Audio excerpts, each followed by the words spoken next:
Hello and welcome to the Pressing Matter. My name is Peter Tanyanyua, and today we have a very special guest, and we are honored to have the mayor of the city of Harare, the capital city. And the issue that we are discussing today is the crafting of the master plans. And we realized that with the call to action that was given to all local authorities by the president of Zimbabwe, Comrade ED Dr. Emerson Mnangagwa, to craft Harare master plans. Say, welcome to the program. Thank you. Thank you so much. Welcome to the city of Harare. Sure. So we realize that the time frame might be little, but all local authorities were given this call to action. And of course, with the deadline of June 30, we realize that the time frame is a little bit short. But can you just take us through the process of the crafting of the City of Harare master plan? Yes, the time for Harare will be short. It's always a big problem. The country has got sometimes a false sense of equality. When you are giving deadlines, you cannot give Harare the same deadline that you give maybe Karoi or Plumtree because the dynamics are different. Harare is the capital city. Harare, a lot of things are involved. Just one small suburb like Avondale or Mount Pleasant has got more shops, more supermarkets, more offices, more GDP than a whole town of Chegutu, a whole town of Karoi, a whole town of Mashingo, a whole town of Gwanda. So when we are giving these deadlines and also giving conditions, we have always said that the government must come up with a grading system, city deadlines, town deadlines, and town boards deadlines, so that we don't treat unlike areas alike. But the process, we are working hard to meet the deadline that was issued under the call to action by the president. Should we need to go back, as the resident said yesterday, we will go back. We will call a special council to discuss the feedback we got from the residents, and we'll go back to the ministry and to the president to see whether we can get a few more weeks just to make sure we've got a product that is clear. We started off by getting consultants. We now have the consultants in terms of the procurement. We started off by doing the stakeholder consultations, which we did yesterday. There's been a lot of preparatory work that has been done before, from 2018 right up to this point in time, where we are having an accelerated process. So we are working on making sure that we tidy up the process. There's so many widespread consultations that we have to do, going into the public, into the wards, roads, traffic, water, and many things in terms of the thematic areas that have to be done. Corporates, ZESA, electricity, airports, bus stops, public transport system, cycle tracks. It's a whole a mixture of things that we have to do. And we are at the stage where we will be putting people out there to do the public consultations so that we can have a coherent document. Okay, but already from what you're saying, I can get a sense of doubt as in from the time frame. And also I heard when you engaged residents, the consultant said that they were only engaged last week, which means that they only have maybe 3 weeks to work on this master plan. When they say that normally they have to work on it for 3 or 5 years. Yes. What we will do is we'll approach the necessary authorities so that we can see what we can do within the time. We hope that it will be granted. But what we are going to do as a council is going to try our level best to meet the deadline, to make sure by the time that the deadline comes, we know what we are requesting and how much time we are requesting, if any. Perchance, we might be able to finish. Perchance, we might not be able to finish. But a journey to a place, you don't say, I'm not going to be able to reach the place before you start walking. You first start walking, and then when you get to a point, you then ask for a car, you then ask for another form of transport to get you to the destination. So we are at the start, and we have to do what we have to do until we get to the point where we see that we need more time, or we might not need more time, and also how much time do we need if we say we need more time. Okay, but I must commend you as well for engaging residents at the business community and Harare suburbs in this process, because I realized that many residents were saying that they felt that they were left out. But you called them out to townhouse and you say that come and let's hear your inputs, and you hear their inputs, and you also say that there will be 8 more weeks after you submit the draft. The draft. Yes, the consultation is a continuous process. And we are a people's council. I am the people's mayor.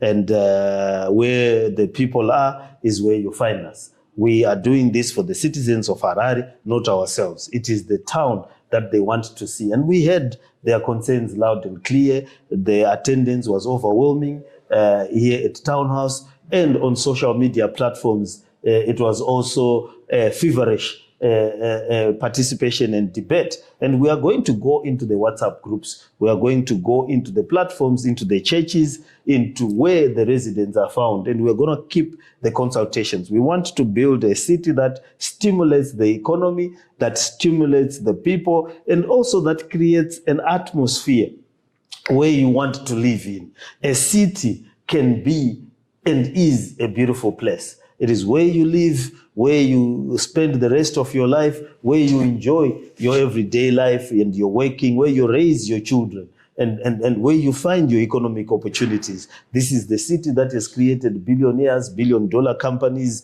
church leaders, musicians, sportsmen. It is the city of promise. It's a city of opportunity. And we can make it bigger and better by listening to what the residents are asking us to do. All right. So can you just tell the residents which are the consultants that you've engaged, and also certain developments that residents have been complaining about? These are a lot of developments that I've just brought up, and also these fuel service stations that residents have been complaining about. Is this going to be changed, or what is going to happen since we have a dialogue with the consultant? So that we've got 2 experts. I think they are led by Mr. Traimo Muderere, and these consultants are heading 12 thematic teams.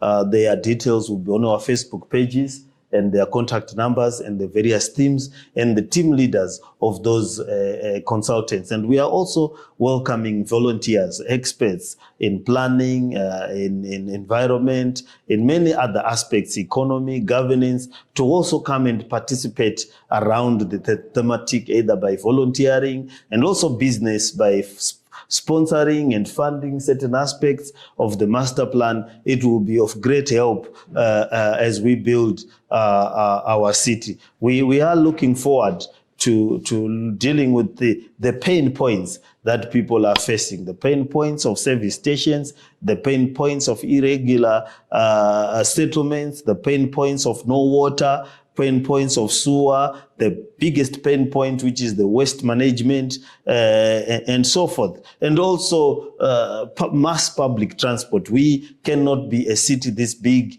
without a railway process, a light rail to transport people from point A to point B. And we are also going to look at how do we synchronize the master plans. As you know, we are surrounded by 8 authorities, and these 8 authorities are giving people land and stands as if they are part of Harare. And this is things that we need to synchronize and make sure that Manyame, Goromonzi, Jimba, Epworth, Rua, Chitungwiza, and these are basically becoming dormitory towns for the city of Harare. How do we decentralize development? How do we develop plans that speak to each other? Because they are putting pressure on Harare schools, pressure on Harare clinics, and pressure on the road network into Harare. And those are the things that we need to create space for and relief.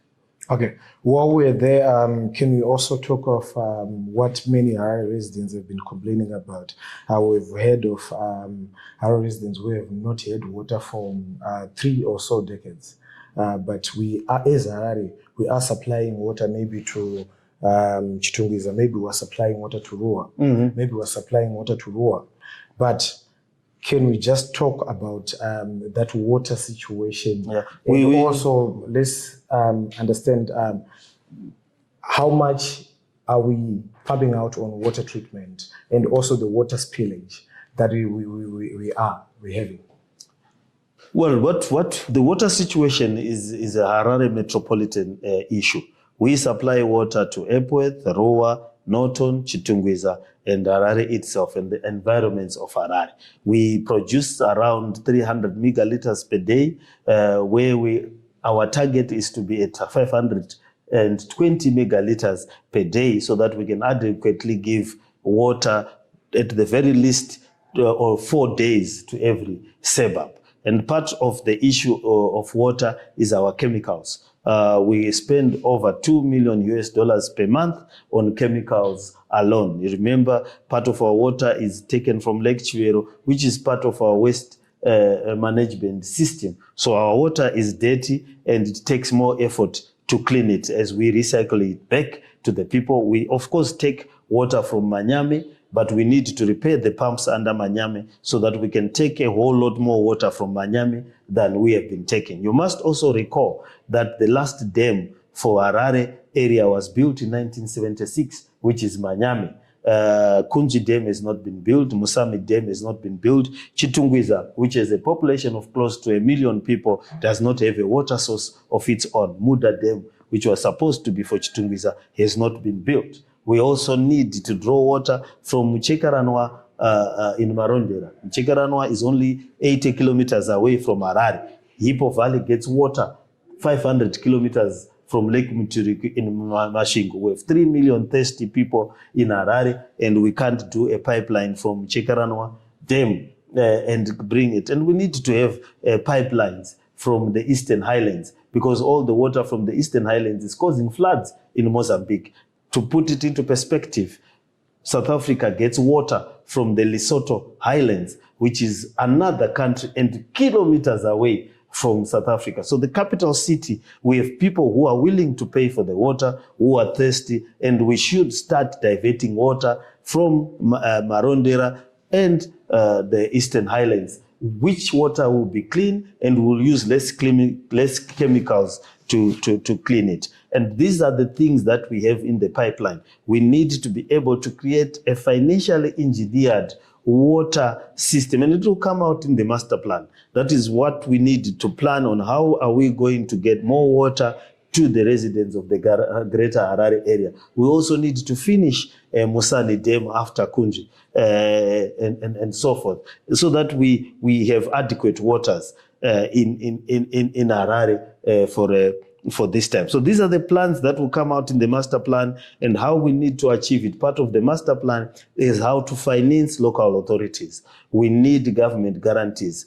To put it into perspective, Harare as a capital is bigger than 15 African countries that have presidents and parliaments and so forth. So we have the human resources and the economic resources to manage Harare in a manner where it will adequately be able to take care of the residents of Harare. It's just that the money that is made in Harare does not come back to Harare. Zinara takes the money. Taxes are taken from Harare. The economic activity that happens in Harare, the money is not adequately sent back to Harare. We are in the process of killing the goose that lays the golden egg. We simply take away the golden eggs and forget to feed the goose that gives the golden eggs. Okay, what about the water leakages that we are having? Do we have statistics on per day, the water leakages, the water spill? Yeah, we lose about 40 to 60% of the water that we give to what we call non-revenue water. Non-revenue water are spillages.